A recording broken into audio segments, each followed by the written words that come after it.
"Keep your hand out of your coat pocket, old man." The officer's voice was sharp, slicing through the chilly afternoon air on a busy Queens sidewalk. 3 teenage boys in matching hoodies stood back, snickering as they filmed the scene on their phones.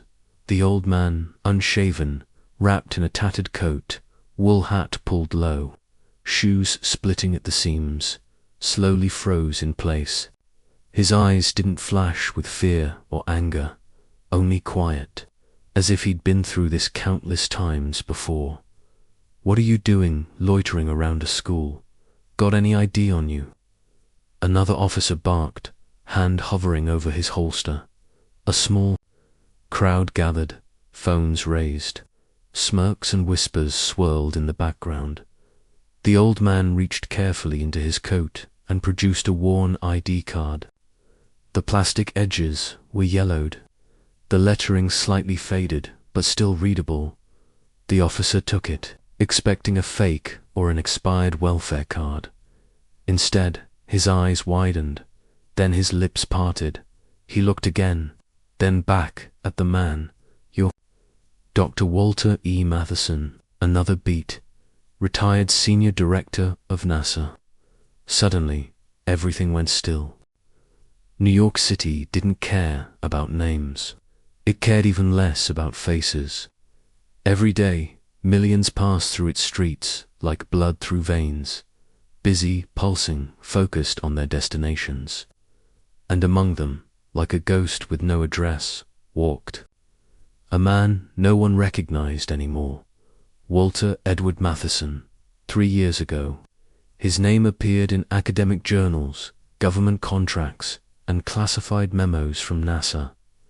Today, it was scribbled in pencil on a folded napkin someone had used to keep track of soup kitchen schedules. Walter hadn't meant to vanish. He wasn't the kind of man who planned disappearances. But the spiral had begun quietly, like a ship taking on water without anyone noticing, until it was too late to steer. It started with Eleanor, his wife of 42 years, a librarian with a gentle voice and the patience of stars, had left the house one cold afternoon to buy groceries. It was raining, and she hated driving in the rain.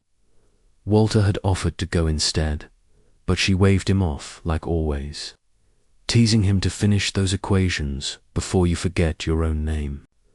The accident happened at the intersection of Laurel Hill and 39th. A delivery truck ran the light. The impact was instant. Eleanor died before the paramedics arrived. The funeral was a private affair.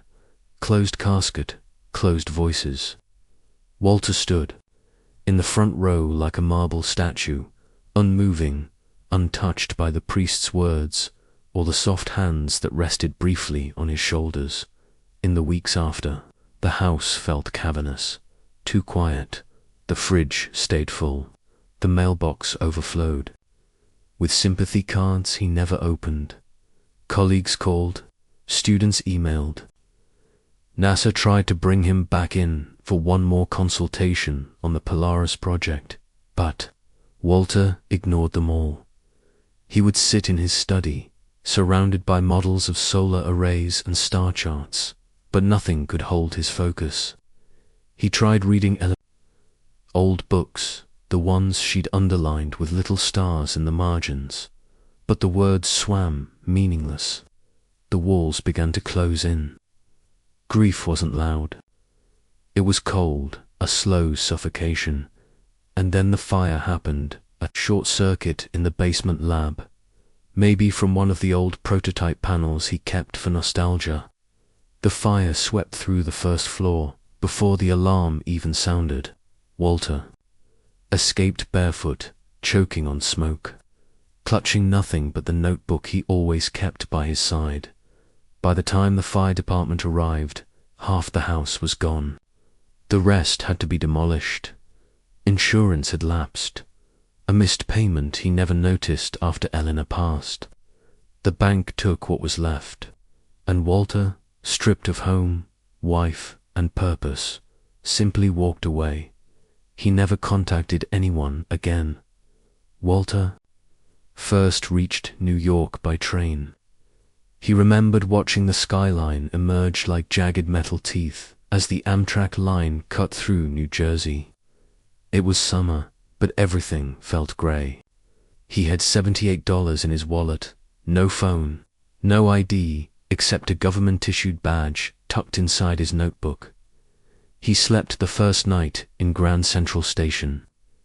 After that, in alleyways, under scaffolding, on church steps. He never begged. He didn't want pity. He wasn't ashamed, just removed. In the mornings, he'd wash his face at public fountains. In the evenings, he'd find quiet corners in libraries, reading the science sections like a ritual. He memorized transit maps, helped elderly strangers cross streets, and kept his eyes fixed on the stars whenever they were visible through the New York haze. He didn't speak much, but when he did, people listened, even if they didn't understand. One time, he corrected a math tutor in a Brooklyn coffee shop, and the man didn't even argue, just looked at him, stunned, then handed over his calculator in awe. But no one ever asked who he was. He found comfort in that one winter night. Walter wandered into a public lecture on space exploration at Columbia University. He slipped in unnoticed, standing in the back, his tattered coat heavy with cold. The speaker, a young astrophysicist with too many buzzwords, was quoting data from a report Walter had authored 15 years ago, poorly after the talk. Walter approached him, gently correcting a misinterpreted figure about dark matter density. The young man blinked. "How do you know that?" "I wrote it," Walter said, without pride or vanity, just fact. But the scientist laughed, thinking it a joke. "Right, and I'm Carl Sagan." Walter left before the conversation could go further. It wasn't that he hated his old life. He just couldn't live inside it anymore. Everything in that world reminded him of what he'd lost, of how none of his accolades, his theories, his contributions could keep Eleanor alive. The stars he once reached for now felt indifferent, so he chose invisibility.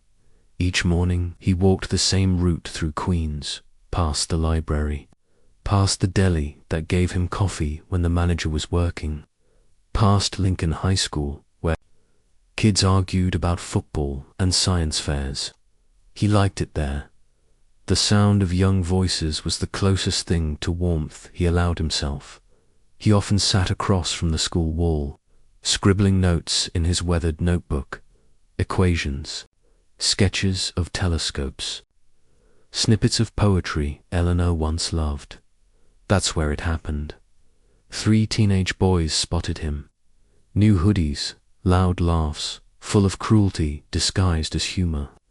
One threw a crumpled paper at him and laughed. Another filmed it.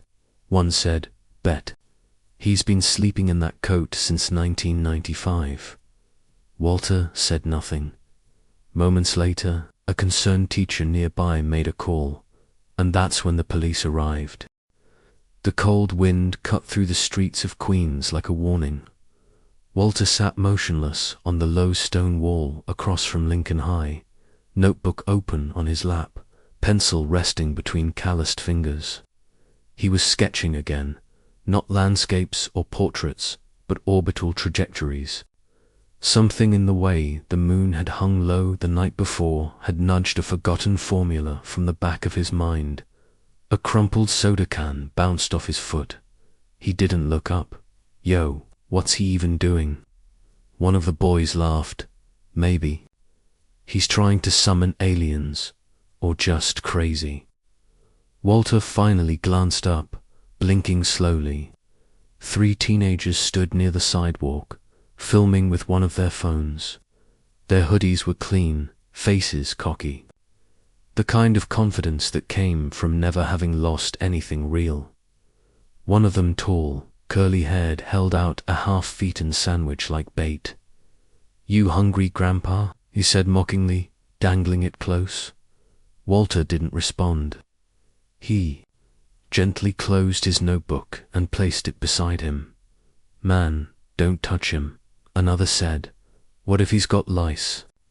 The tallest one stepped forward and jabbed his finger in Walter's direction. "Why you always hongin' around the school? That's weird, man." Just then, a sharp female voice broke in. "Hey, step back." It was a teacher, Miss Vega, young, fierce, and not one to tolerate bullying. She crossed the street in a storm of righteous fury. "You boys think this is funny? Filming someone vulnerable? He was just I don't care," she snapped. "Get inside before I call your parents." The boys groaned, but backed off. One muttered something under his breath, pocketing his phone. Ms. Vega turned to Walter. Her tone softened. "Sir, are you okay? Do you need help?" Walter gave a small nod, but his eyes drifted past her. A black and white police cruiser was pulling up beside the sidewalk. Someone had already made the call. Two officers stepped out: Officer Reyes, stocky and impatient, and Officer Denton, tall with mirrored sunglasses despite the cloudy sky. Reyes approached first. "Sir, we got a report of loitering and suspicious behavior near a school." "Mind standing up?" Walter sighed. "I was just sitting." "Please stand up, sir," Denton said. More firmly. Walter rose slowly, joints creaking from the cold and years. He was used to this. The questions, the tone, the assumptions. He'd learned to comply. Resistance only fed the script they already had in their heads. "Got ID?" Reyes asked. Walter reached into the inner pocket of his coat. "Slowly," Denton warned. His hand hovered near his holster. Walter nodded and moved with deliberate care. He pulled out a small black wallet, its leather cracked. From it, he slid a card, plastic, slightly yellowed, with a gold stripe running along the top. Reyes took it, clearly expecting a shelter pass or expired driver's license, but his brows furrowed the moment he saw the seal. The NASA insignia, embossed above the name. Dr. Walter E. Matheson, Senior Scientific Director, Retired Omega, Clearance Lifetime Access Verification Code 0419 Libertith. Was a silence. Reyes blinked. He looked again, then handed it to Denton without a word. Denton studied the card longer, then looked up at Walter with something unfamiliar: respect. "Is this really you?" Walter nodded. Reyes cleared his throat, the edge in his voice gone.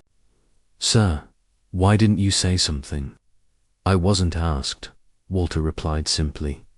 Behind them, Ms. Vega's mouth had fallen slightly open. She leaned forward, trying to read the card from where she stood. The students, now gathered at the windows across the street, began recording again, but the energy had shifted. Denton looked around, lowering his voice. "Sir, if you'd like, we can escort you to a shelter, or somewhere warmer." "We didn't know." Walter raised a hand. "I'm fine. I like the view here." Reyes hesitated. "Do you want us to press charges on the kids?" "No," Walter said. "They're just ... young. I was, once." A nearby teen, not one of the boys, captured the exchange on video. No yelling, no dramatic standoff. Just an old man holding a government ID that didn't belong on the streets. The clip would later be titled, "NASA Scientist Harassed." For being homeless, watch what happens next. It would reach 2.7 million views in less than 48 hours. Later that evening, Walter sat beneath a quiet awning near the library. He reread a page of notes, then paused and looked at the card still in his hand. The corners were worn, the print slightly faded, but the weight of it remained the same. A lifetime of work reduced to a rectangle of plastic he hadn't shown it in over 2 years. The irony wasn't lost on him. How people's respect returned not when they saw him, but when they saw the title. He had designed systems that operated in the vacuum of space, that had powered probes millions of miles away. Yet here on Earth, respect required branding. He chuckled softly and slid the card back into his wallet. The next morning, he woke on a bench near Astoria Park to find a reporter standing a few feet away, holding a printout of the video. Double quotes, "Dr. Matheson," she asked cautiously. He rubbed the sleep from his eyes. "You're early. My name's Maya Caldwell, from The Atlantic. I'd like to talk to you not just about the video, but about you, your work, your story." Walter looked at her, expression unreadable. "I'm not a story." "I think you are," she replied. Walter hesitated, then slowly he said, "Fine. But if you're going to write anything, start with the stars." That's where I began. The cafe smelled of burnt espresso and old wood. It sat on a quiet corner 2 blocks from the library where Walter usually spent his afternoons. Its walls were lined with faded photographs of jazz musicians and dusty books no one had touched. In years, Walter sat in the far booth, hunched slightly, his notebook beside a chipped mug of black coffee. Across from him, Maya Caldwell adjusted her recorder and tucked a stray curl behind her ear. She had a legal pad full of notes and 1,000 questions. But for the moment, she simply observed, "You don't look like someone who used to design." "Spacecraft," she finally said. Not unkindly. Walter chuckled. "You expected what, a white lab coat and a clipboard?" She smiled. "I guess I expected someone louder or angrier." He stirred the coffee, watching the ripples. "I was louder once, before the silence meant more to me." A beat passed between them. "Can I ask," she said carefully, "why you disappeared?" Walter leaned back, eyes distant. "It wasn't one thing," he said. "It never is. That's the mistake people make. They think there's a single breaking point, but grief, it's erosion, not explosion." Maya clicked her pen. "Tell me about her, your wife." Walter closed his eyes. Eleanor was a librarian, not the kind who just shelved books. She lived them. She believed in stories like they were spells. Every night she read aloud, "Even if I was buried." In code, she said, I was trying to touch stars through numbers. She preferred words. He opened his eyes again, voice softer. "She kept me tethered. The sky is a beautiful place to work, but a dangerous place to live in your head." He paused. "When she died, I lost altitude." Maya said nothing. She didn't need to. She was letting him tell it the way only he could, through metaphor, memory, and slow, deliberate truth. He told her about the fire, the way it swallowed their home like some cosmic retribution, about the days afterward when the mail piled up with accolades and condolences, and all he wanted was silence, about the moment he walked into a bus station with a backpack, a notebook, and no plan. He even told her about the first night he slept on the floor of Grand Central, not because he was broke, but because he didn't want to go anywhere anymore. "You could have called someone," she said. "I didn't want to be found," he replied. They sat in silence for a few minutes. The sound of clinking mugs and soft jazz filled the space. Then she asked, "Do you regret leaving NASA?" Walter shook his head slowly. "No, what I regret is that for all the time I spent studying the universe, I forgot to prepare for the day it stopped. Looking back, what do you mean? I spent decades calculating trajectories, solving for variables light years away. But I never solved the variable called life after loss. Maya scribbled something on her notepad, then looked up, and now. Walter gave a faint smile. Now I just solve smaller problems, finding warmth, finding quiet, making peace with the noise in my head. Outside, the weather had shifted. It had begun to drizzle, soft raindrops speckling the window like Morse code from the sky. Maya flipped the page. "Can I ask about the card?" she said. "Your ID?" Walter looked out the window. "Government never revoked it," he said. "Omega clearance doesn't expire unless you breach protocol. I never did. I just stopped showing up. Do you know how rare that clearance?" Izzy nodded. 8 people in the world still have it. I was the youngest when it was granted. That was a long time ago. She stared at him. "So when the officers saw it, they didn't see me." "Maya," he interrupted. "They saw the title, the brand, the authority stamped on plastic. Does that bother you?" Walter was quiet for a moment, then said, "It would have bothered Eleanor." Maya leaned forward. "Walter, would you ever go back to NASA?" he asked. "To that world?" He traced a finger along the edge of the mug. "No, but I might go somewhere adjacent." "Like where?" He looked at her thoughtfully. "A school, a place where questions still feel sacred, where students haven't yet learned how to ignore wonder." Maya blinked. "Lincoln High." Walter smiled. "Maybe." That evening, Maya's article was published online. The title read, "The Man on the Wall, How a NASA Legend Disappeared and What We Never Saw." Within hours, it caught fire across social media. News anchors referenced it. Teachers shared it with their classes. Former colleagues began calling her newsroom asking if it was really him. And the students of Lincoln High. They watched the video again, but this time with new eyes.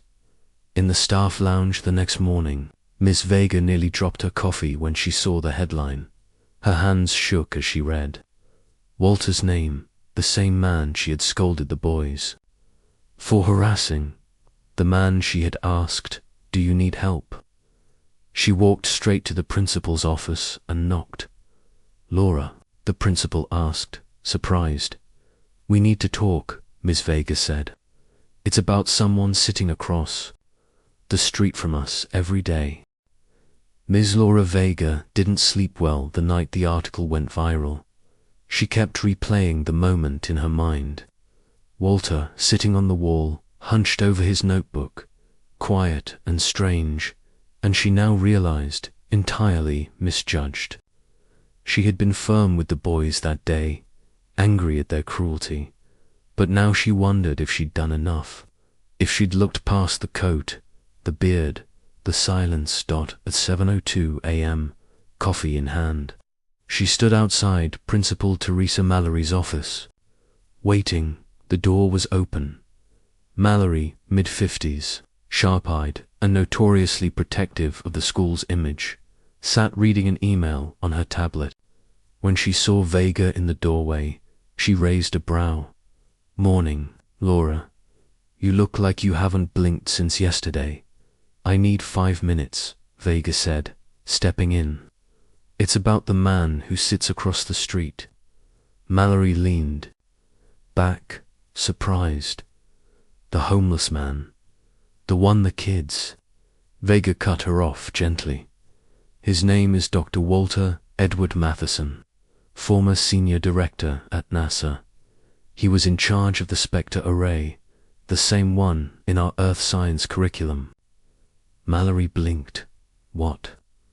Vega placed her phone on the desk and opened the article. She slid it across. Mallory read the title first, then the name. Her posture changed. She read in silence, lips parting as the truth sank in. By the time she finished, she looked up and said only one word: unbelievable. The two women sat in silence for a moment. Then Vega spoke.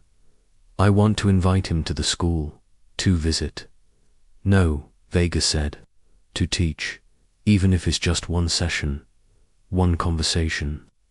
Mallory frowned. Laura, this man has been living on the streets. I'm not saying he isn't brilliant. Clearly he is. But we have safety protocols, liability issues, parents who, you think the students aren't already talking about him? Vega asked. He's trending. They're posting his quotes. Some of them are inspired. Others are confused. We have a moment here. A chance to humanize genius and homelessness in one move. Mallory looked down again at the article. NASA, God. Vega leaned in. He's already teaching, out there, to anyone who will listen. He tutored Julio Garcia in algebra. 3 days ago, right on the sidewalk, Julio told me yesterday. Said that weird old man explained logarithms better than I've heard all year. Mallory smiled in disbelief. He's tutoring our students, voluntarily, with chalk and a brick wall. The principal shook her head, then exhaled slowly. Okay, reach out. Informally, just to gauge his interest. I'll do it myself, Vega said, already standing. And it won't be through email. He doesn't use a phone. I'll speak to him in person. Mallory raised a brow, and say what Vega thought for a moment. Then she smiled. I'll ask him if he wants to finish the lesson he never got to start. That afternoon, Walter returned to his usual spot across from the school. The drizzle had stopped, replaced by a warm breeze and scattered sunlight. He opened his notebook, resumed drawing what looked like a propulsion diagram. Footsteps approached. He glanced up and saw Miss Vega. She was in her work clothes, pencil skirt, soft blue blouse ID lanyard swinging gently around her neck. In her hands was a brown paper bag and a folded note. Double quotes, Dr. Matheson, she said softly. He looked at her with mild surprise. Miss Vega, I remember you. She offered the bag. Turkey sandwich, no mayo. I hope that's okay. He accepted it, nodding. Thank you. She hesitated before sitting next to him on the low wall. I owe you an apology, she said, for the sandwich, for not seeing you sooner. Walter gave a half smile. You were kind that day. That's enough. Not anymore, she said. Then she handed him the note. He opened it carefully. Inside was a handwritten letter with a Lincoln High School header. Dear Dr. Matheson, in light of recent events, and in recognition of your extraordinary history, we would be honored to invite you to speak with our students. Whether as a guest speaker, mentor, or simply a voice they can learn from. You don't need credentials. You already changed the way we look at the stars. With respect, Principal Teresa Mallory. Walter read the note twice. Then he looked at Vega. I haven't stepped inside a classroom in over a decade, he said. That doesn't mean the classroom hasn't been waiting for you. He exhaled through his nose, almost amused. You're persuasive. I'm a teacher. It's a survival skill. Walter looked toward the school building. Students were pouring out now, backpacks bouncing, earbuds in, laughter echoing. One boy spotted him and waved. Another gave a respectful nod. Something had changed. The next day, Walter shaved. Not completely, just enough to look presentable. He borrowed a clean jacket from the community center, polished his shoes, and walked through the front doors of Lincoln High for the first time. The hallway quieted as he passed. Whispers followed. That's him, dude. He used to work at NASA. I heard he met the president. He walked with calm steps, eyes scanning faded science fair posters and motivational quotes on walls. In room 203, students waited, uncertain of what was coming. Then the door opened, and Walter Matheson walked to the front of the classroom, notebook in hand, gaze steady. He didn't clear his throat. He didn't introduce himself with pomp. He simply turned to the whiteboard, picked up a marker and wrote, "Why do we look at the stars?" Then he turned around and said, "Let's start there."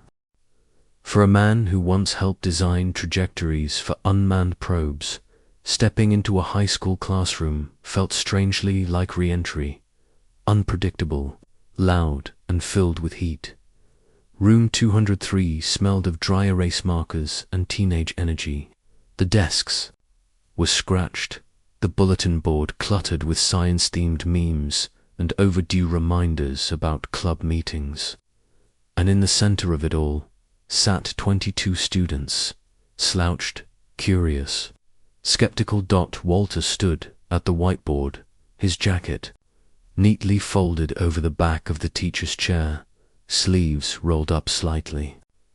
In his hand, a black marker. On the board, he had written, "Why do we look at the stars?"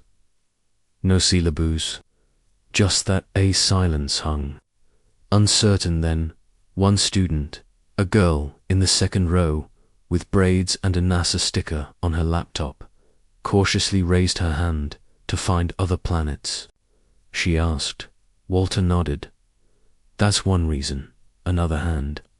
A boy with headphones dangling from his hoodie. "Because Earth sucks sometimes." The class laughed. Walter smiled. Also valid. Then a third voice, quieter, from the back, to feel small, but in a good way. Walter turned. A thin boy with dark eyes and a sketchbook half closed in his lap. He pointed gently. "That's closer than you think." Over the next hour, Walter didn't lecture. He asked. He guided. He wandered from the origin of starlight, to black holes, to the Voyager probes and the Golden Record. He told stories of machines that whispered, across galaxies, of scientists who argued about silence, of how Eleanor used to say the stars were like punctuation marks from God. He drew diagrams, simple ones on the board, spirals, waves, orbits. But he also asked the students to draw their own, what they felt when they looked up. "You don't need to be right," he said. "You need to be curious." And somewhere between the chalk dust and questions, the class leaned in. After the bell rang, several students stayed behind. One girl asked if he believed in aliens. One boy said he wanted to build a telescope out of scrap and asked if Walter would help. He said yes to both. But it was the boy in the back, the quiet one, who lingered longest. "Dr. Matheson," he said, approaching slowly, "I liked what you said about how grief is like the sound of space." Walter turned to him. "What's your name, Marcus?" Walter nodded. "You like physics. I like not feeling stupid." Walter considered that. "Then you like the right things." Marcus hesitated. "Can I show you something?" He opened his sketchbook. Inside were pages of planetary systems, hand-drawn, imagined, labeled with precise orbit paths and invented species. One sketch showed a solar system shaped like a treble clef. Walter's breath caught. Not at the art, though it was stunning, but at the handwriting in the corner. The symbols, the equations. "You made these yourself?" he asked. Marcus nodded. Walter smiled. "I hope you don't mind if I steal some of these ideas. I've been needing new models." Marcus laughed, a sound as soft as it was real. By the time Walter left the classroom, the hallway was nearly empty. Miss Vega was waiting near the office with Principal Mallory, both watching through the door's window. He didn't lecture. Vega said softly. He asked. Mallory folded her arms. I saw. The principal hesitated, then asked, Do you think this could work long term? Vega looked at her. He doesn't need to be a full-time teacher. He just needs to be here. A few days a week. An open room. A whiteboard. Let the students come. To him, Mallory didn't respond right away. Then finally, she said, If even one kid walks out of that room seeing the sky differently, it's worth it. Word spread fast. By the end of the week, Walter had returned 3 times. Each time, more students came, some from other classes, some who had never cared about science at all. He didn't teach curriculum, he taught questions. He told them how Voyager had carried a song by Blind Willie Johnson into space, how neutrinos passed through their bodies every second, silently, invisibly, how black holes weren't really holes at all, and always he listened more than he spoke. One afternoon, Marcus waited for him after everyone else had gone. I think I figured out the math for the treble system, he said, showing a new sketch. Walter looked it over. The math wasn't perfect, but the thinking was. Have you ever thought about applying to Columbia?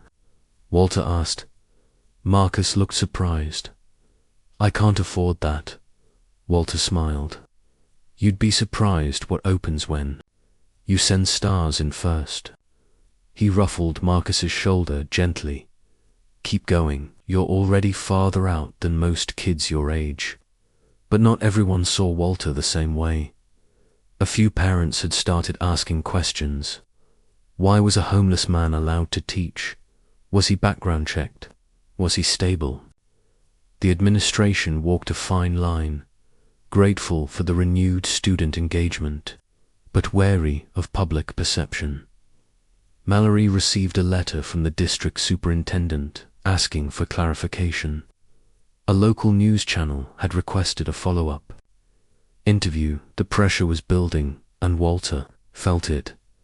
He could sense the hesitation in some teachers' eyes, the way certain adults spoke to him like he might break.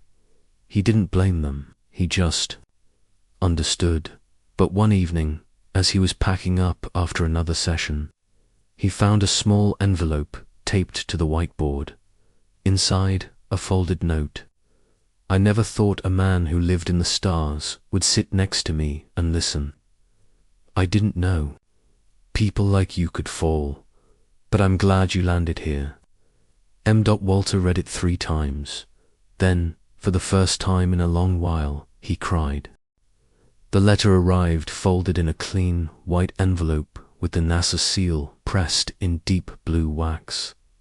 Walter found it tucked into the pages of his notebook, delivered not by mail but by hand, left quietly on the desk in room 203, alongside a paper.